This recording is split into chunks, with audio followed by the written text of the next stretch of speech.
dan sampai hari ini seluruh masyarakat Indonesia bahkan masyarakat dunia mengagumi Bung Karno dalam kapasitas pemimpin besar.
Ambes, dalam rangka memperingati Hari Kemerdekaan Republik Indonesia yang ke-75, ini kita akan mengupas tuntas sedikit dan banyak ya tentang sejarah Blitar.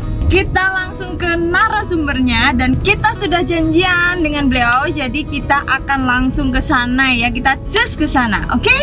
Check it out.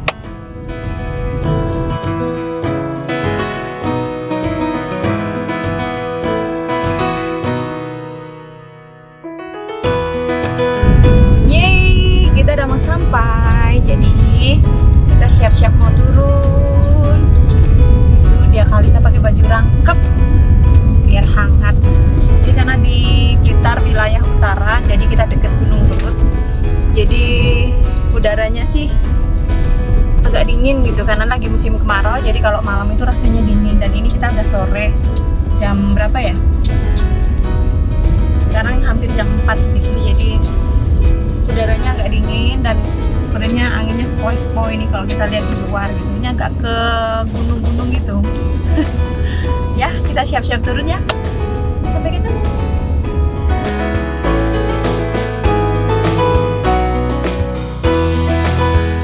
Lah, sudah sampai. Pakai masker. Ini pulangnya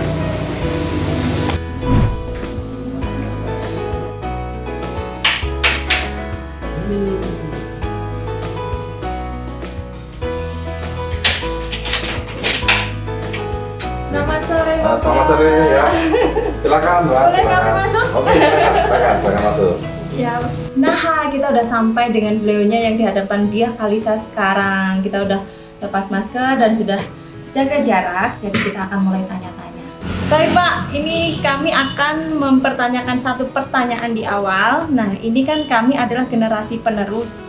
Kami ingin tahu sejarah yang paling benar-benar mengena ini, yang paling pernah tertinggal di hati masyarakat yang ada di Blitar ini apa ya Pak ya? Iya, terima kasih ya Mbak. Tamu saya banyak, cuman saya biasa sampaikan boleh tanya tapi jangan sulit-sulit. Nah, ini termasuk pertanyaan sulit ini. Tapi nggak apa-apa, jadi begini. Kalau berbicara Blitar itu tentu sejarahan cukup panjang ya. Blitar kita adalah Blitar Land of Kings. Blitar ini adalah tanah para raja. Jadi sejak zaman dulu secara mencatat seluruh raja-raja besar di tanah Jawa ini pasti pernah ke Blitar. Berbicara yang lampau, ada makam para raja, ada Rombowuni, ada Raden Wijaya, ada Anusapati, dan banyak lagi yang diperhatikan di Blitar. Kalau di momentum Hari Kemerdekaan, tentu kita ingat orang-orang besar yang pernah ada di Blitar dan mencatat sejarah. Yang pertama ada pahlawan peta Supriyadi pada tanggal 14 Februari 1945 itu yang pertama kali berani mengibarkan bendera merah putih sebelum Indonesia merdeka itu orang Blitar, Supriyadi. Dan beliau besar yang punya pengaruh luar biasa terhadap semangat menuju api kemerdekaan itu sendiri. Ini saya berbicara pada waktu sekitar tahun 45. Nah selanjutnya tentu kita mengenal dengan baik Bung Karno. Beliau adalah proklamator yang memproklamasikan bangsa Indonesia bersama Bung Hatta. Dan beliau ini kecilnya di Blitar walaupun kelahiran Surabaya. Beliau kita mengenal Golden Age ya, jadi masa kecil Bung Karno itu dibentuk oleh alamnya Blitar. Ini tentu kita sangat bangga dan sangat hormat, dan sampai hari ini seluruh masyarakat Indonesia bahkan masyarakat dunia mengagumi Bung Karno dalam kapasitas pemimpin besar. Nah, ada lagi sejarah Blitar yang tidak bisa kita tinggalkan. Barangkali Mbak ingat namanya peristiwa Rengas Dengklok tanggal 16 Agustus tahun 45. Saat itu Bung Karno diculik oleh para pemuda, dibawa ke Rengas Dengklok untuk tanda petik dipaksa memproklamasikan. Tanda petik ya, tanda petik artinya ini sebagai wujud semangat para pemuda Indonesia bahwa mereka siap untuk mempertahankan kemerdekaan apabila sudah diproklamasikan. Nah, ini adalah semangat patriotik yang luar biasa, dan yang harus kita ketahui siapa komandan para pemuda itu. Jadi dalam sejarah juga tercatat bahwa Bung Karno saat itu ditodong senjata atau pistol. Nah yang nodong ini namanya Bung Karni, Sukarni namanya. Nah beliau ini adalah pemuda asli Sumber Diren, Kecamatan Garung. Sekarang saat ini juga rumah beliau juga terawat dengan baik, anak turunnya juga hebat-hebat, ada jadi profesor. Beliau Bung Karni ini adalah pahlawan nasional juga dari Blitar. Beliau adalah pendobrak untuk kemerdekaan RI. Namanya peran besar Bung Karni juga sangat luar biasa. 3 pahlawan nasional yang saya sebutkan itu setidaknya memberi gambaran bahwa di Blitar ini memang lahir banyak orang-orang besar, banyak influencer, dan banyak tokoh-tokoh yang saya mempunyai buku tidak kurang dari 152 tokoh dari Blitar yang dunia. Nah, hanya sebutkan 3 tadi, yang lainnya mungkin kita bahas nanti lain waktu ya. Siap Pak, boleh. Wah, mengenal Blitar dan mengenal para pahlawan ini luar biasa ya Pak ya. Jadi ini kita akan mengajukan pertanyaan lagi, jangan sungkan-sungkan untuk menjawab Pak. Jelaskan kepada generasi menerus kita ini. Nah, ini apa saja tempat bersejarah yang ada di Blitar? Lalu peristiwa apa saja yang ada di tempat ini Pak, di Blitar ini? Kalau jawabnya sungkannya sih enggak sih Mbak, cuman saya bisa jawab atau enggak itu masalahnya.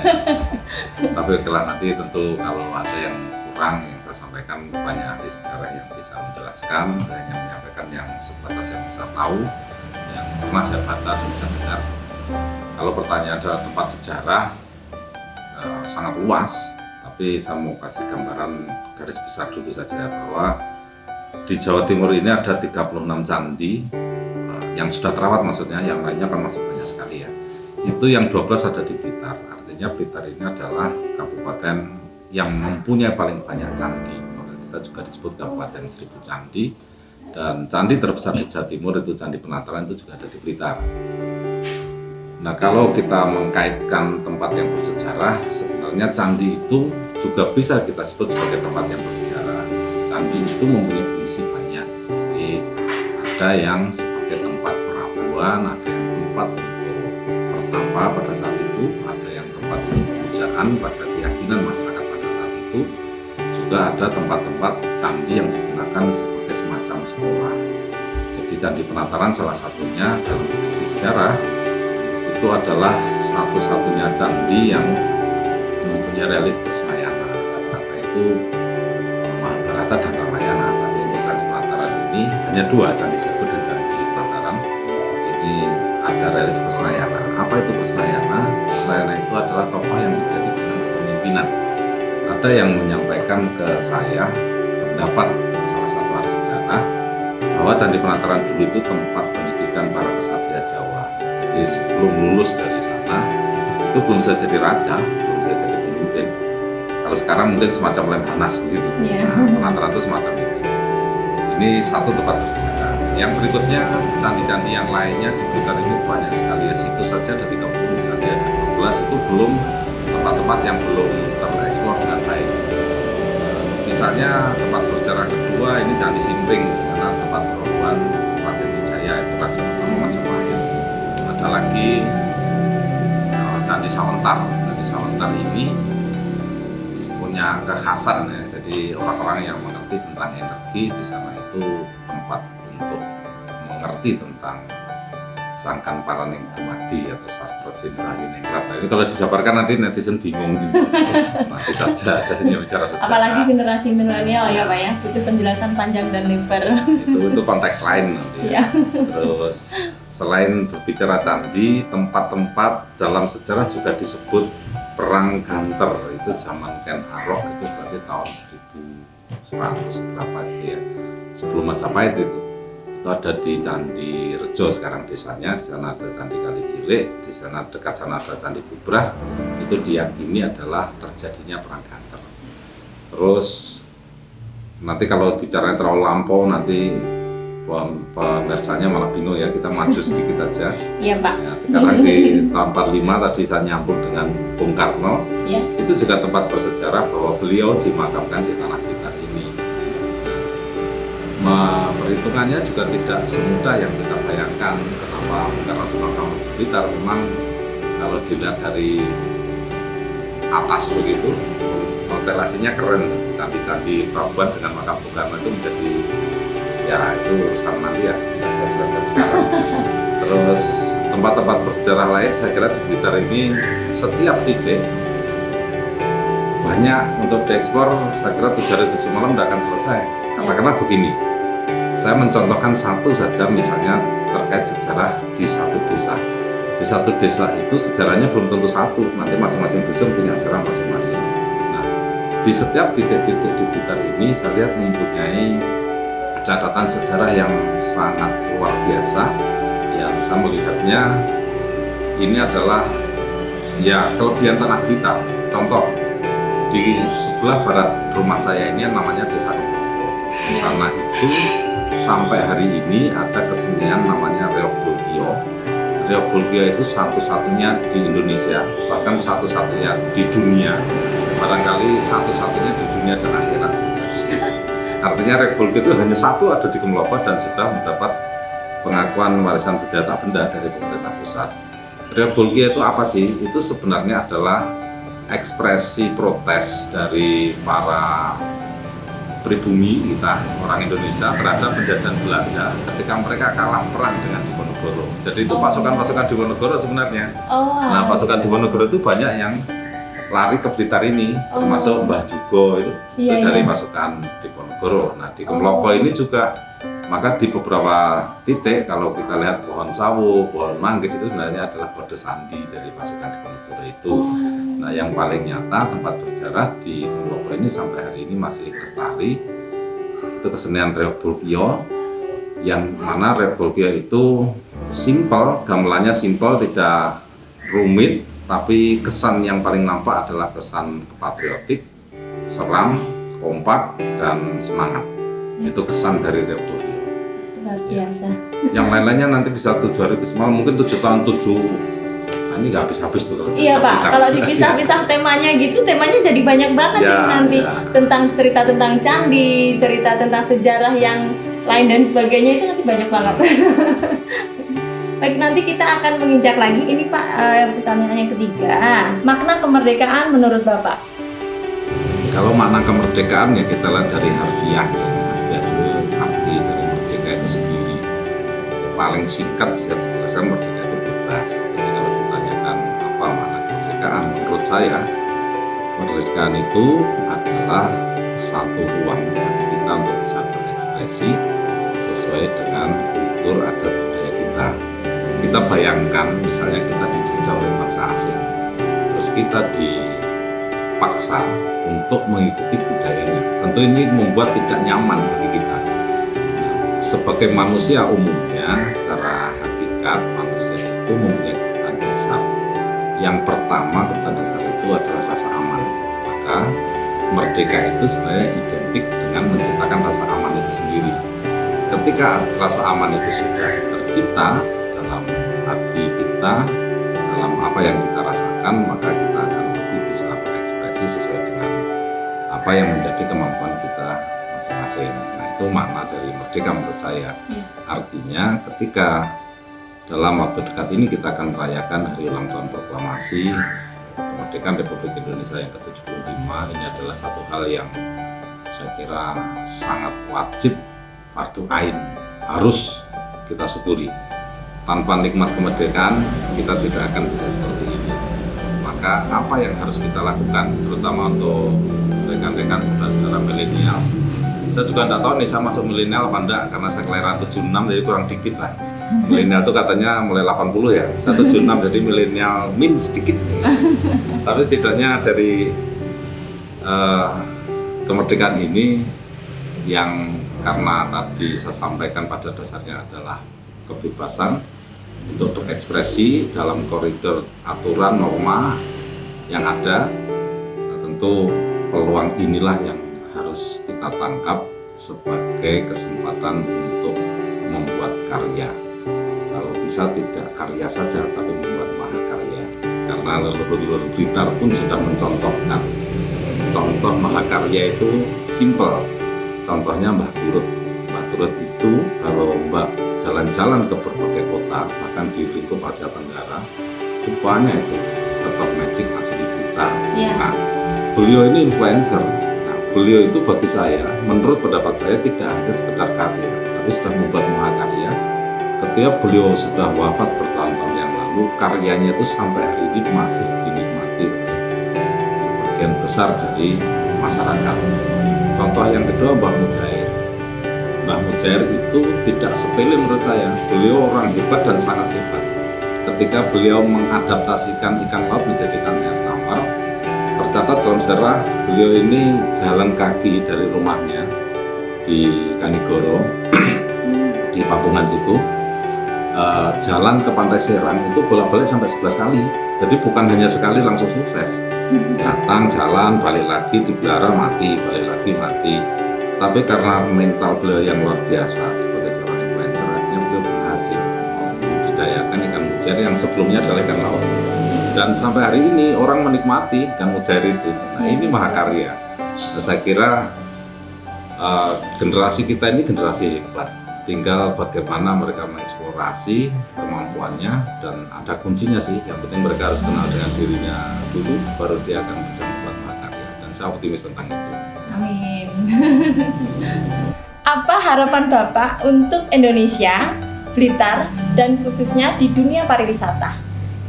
Kalau tentang harapan itu adalah doa. Jadi kalau pertanyaannya apa harapannya, tentu pasti yang terbaik dan harus itu yang kita patri di jiwa dan hati kita. Bahwa saat ini Indonesia dan saya kira seluruh dunia sedang bersama-sama menghadapi badai COVID-19. Ini adalah sesuatu yang luar biasa, tapi selalu ada hikmah di balik itu. Kalau berbicara harapan ke depan, ya standar sekali menuju yang lebih baik. Yang kemarin cukup jadi pembelajaran, yang hari ini kita nikmati, yang besok tidak perlu kita khawatirkan. Tapi untuk besok kita persiapkan mulai saat ini. Indonesia pasti bangkit, Indonesia pasti pulih, demikian juga Blitar. Blitar ini sudah tercatat dalam sejarah mempunyai leluhur yang hebat. Tentu kita tidak saatnya untuk bermimpi kembali ke masa lalu, tapi spirit, teladan yang sudah diberikan oleh para leluhur kita itu akan menjadi penyemangat kita hari ini untuk berkarya yang lebih baik. Khusus untuk pariwisata, saya juga sangat paham dan menyadari betul bahwa teman-teman saat ini dalam kondisi yang terpuruk. Dan saya kira tidak hanya sektor pariwisata, seluruh sektor sedang goyah saat ini. Namun mari kita tetap berbesar hati, bersabar, bertahan. Yakinlah badai pasti berlalu. Kita akan menemukan satu masa-masa yang lebih indah. Kuat, kita bisa untuk membangkitkan Blitar Land of Kings, Blitar menuju pentas dunia. Amin. Terima kasih Bapak atas waktunya, atas apa semua yang sudah dijabarkan dari A sampai Z ke kami. Mudah-mudahan ini akan menjadikan bermanfaat buat kita semua dan masyarakat Indonesia secara luas, dan khususnya untuk Blitar. Jaya Blitar. Kita di sini bincang-bincang dengan Kepala Dinas Milenial loh, luar biasa. Kepala Dinas Milenial, oke. Luar biasa. Terima kasih banyak atas waktunya. Semoga Bapak semakin sukses dan semua profesinya juga semakin berjaya. Oke, terima kasih ya Mbak. Jadi catatan sejarah selalu yang merubah satu zaman adalah pemuda.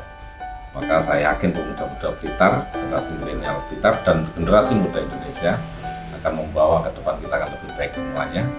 Sehingga ketika Mbak tadi mendoakan saya untuk sukses, saya terima kasih, tapi saya doakan suksesnya untuk semuanya, untuk Amin. kita semua.